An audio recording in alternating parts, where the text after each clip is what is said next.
I'm Jake Willson. I'm a session guitarist in and around London, and I'm a Jam Track Central artist.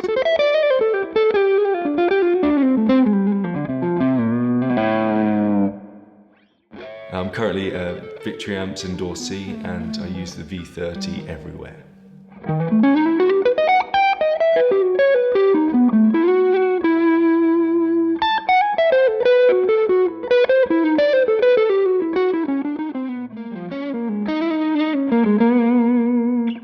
Kinds of players that inspire me at the moment are players who just always make a nice noise, and people like Derek Trucks, but also people with their own idiosyncratic styles like John Scofield's, Bill Frisell. I also like notes, kind of pure notes. I think Pat Metheny comes up with some of the best lines possibly imaginable by a human being. And from the world of classical music as well, I try to draw a lot of influences. So the first time I played a Victory was in the Jam Track Central studios, where I played the V40. And it kind of seemed apt with my sort of long history of Martin Kidd, having sort of played with him in bands and all that kind of thing. But they're absolutely incredible amps, and the V30 in particular has totally revolutionised my rig.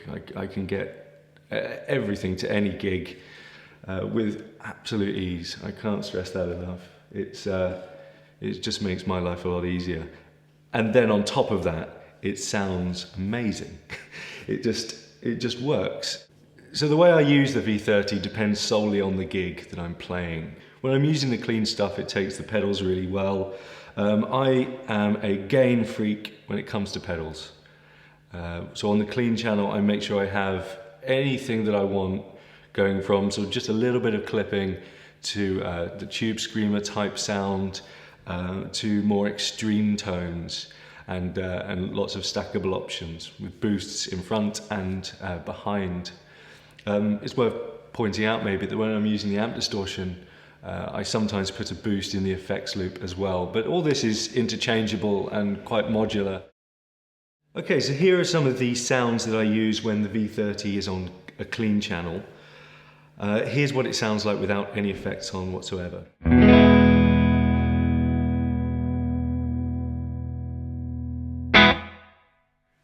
So a little bit of crunch when I hit it hard, but generally I quite like it crystal clean. What I use most of the time is I use my M9, which is just a really flexible little unit, and I use it just because it's great to use on the fly. I have a basic kind of spring reverb setup, and then I can dial that in with the expression, so it's working a lot more. I can also do the same with delay. The delay kind of moves with the expression.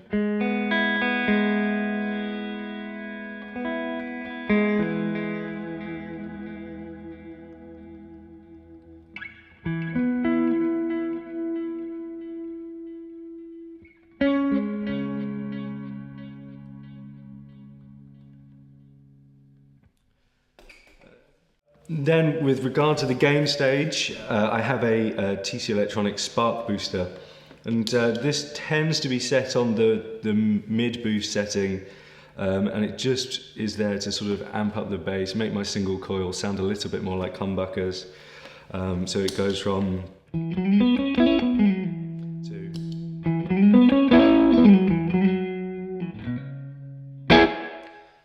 It's just a nice booster really, with a lot of flexibility. So sometimes I use it in a much more extreme fashion, sometimes I use it just as a subtle little boost. The Wampler Hotwired is just amazing. I've recently got it. Yeah, it just sounds great on the low gain setting with channel 1.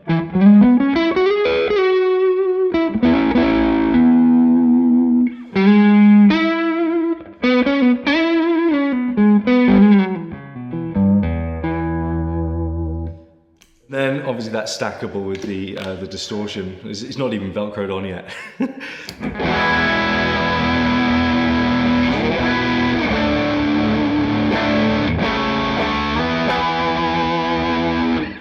And those two go together for a pretty aggressive but still smooth and fat lead sound.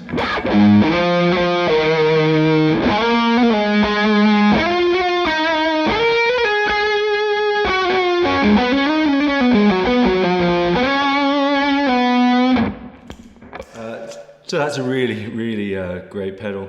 The Sweet Tea by JHS is also great. You know, it's got the basic tube screamer and plexi sounds, and I use those for different things depending on the gig. The basic tube screamer sound is as you'd expect.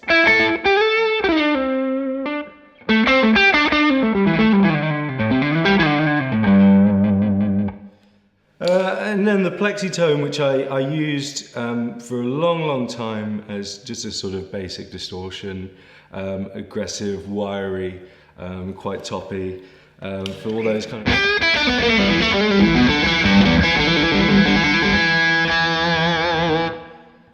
for all your standard rock fare.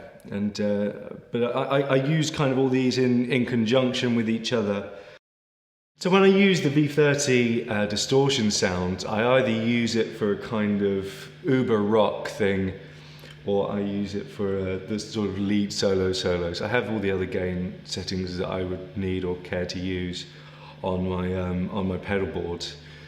But for example, this I've set up to be like a quite aggressive, almost plexi-ish sounding thing.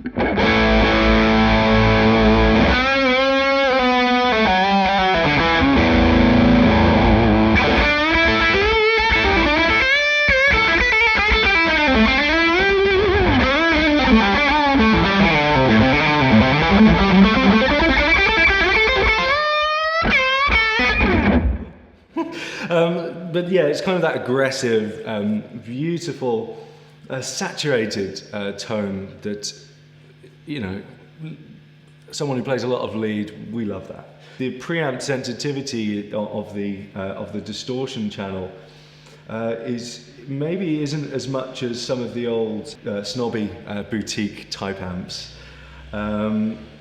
But then maybe that's where the V40 probably comes in with the kind of really sensitive gain stage. You know, the more hard you hit it, the more it breaks up.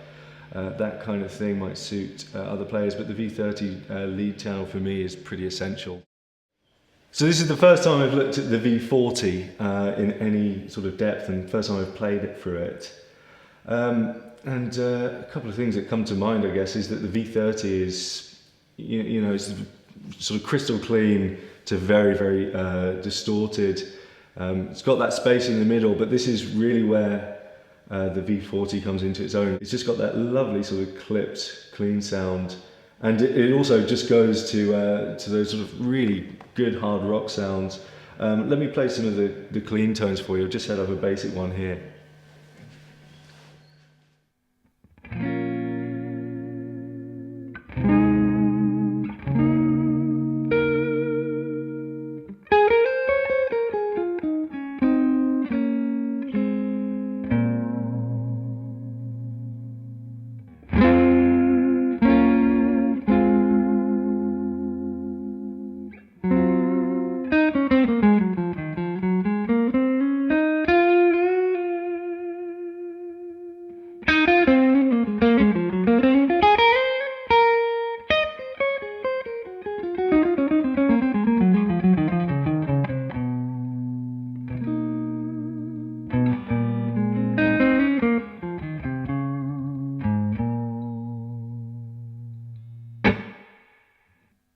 I'm getting it a little bit more bluesy with it, just hitting it a bit harder.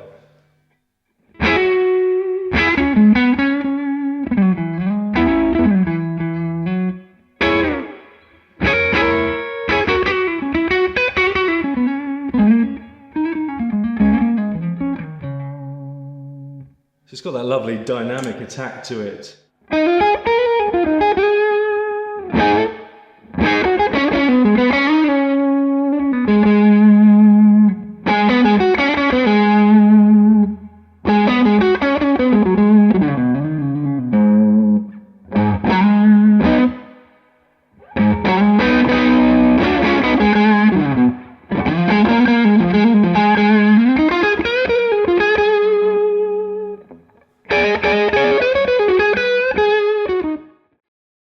the amp also takes pedals extraordinarily well, as I've just discovered. I'm just going to play through the channel 2 on the hot wired for a basic distortion sound.